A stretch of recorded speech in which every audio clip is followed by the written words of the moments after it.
Continuing the story of Linda, Richard, and her friend Thelma.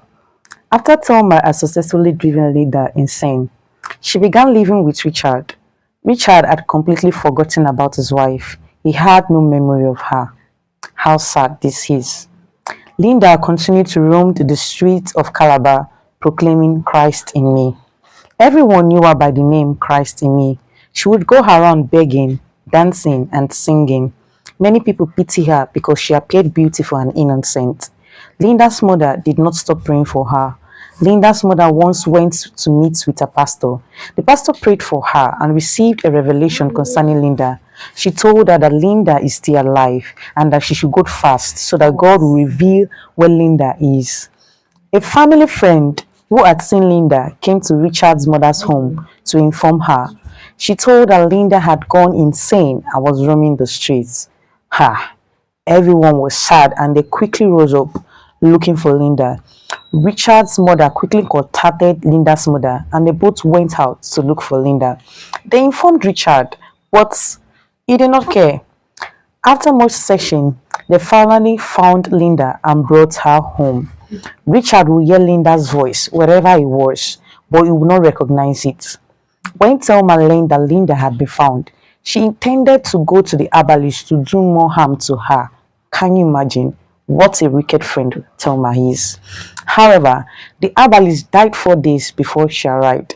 The herbalist died as he screamed Linda's name. You can see this is the power of prayer.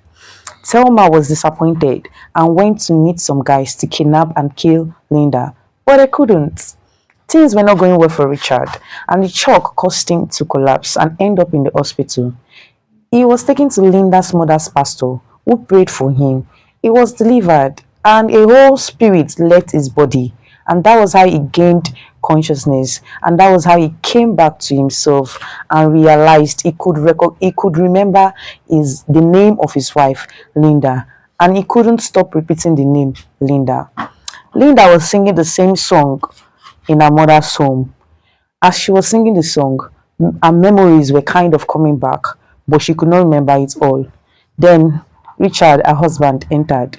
She did not recognize him at first, but as he sang with her, her memories returned. They both hugged one another. Thelma, Thelma, the spirit that left Richard and Linda eventually came to Thelma. And guess what? Thelma ran mad. She ran mad and she began to roam around the streets. Sadly, she eventually died in a car accident before Linda could reach to her. Anyways, Linda had already forgiven Thelma. You see through the character's experiences that this story shows how the choices we make can have far-reaching consequences and how forgiveness and redemption are possible even in the face of great adversity. As believers, we cannot exclude the power of prayer, because if Linda's mother had not taken prayer seriously, Linda would probably be mad forever.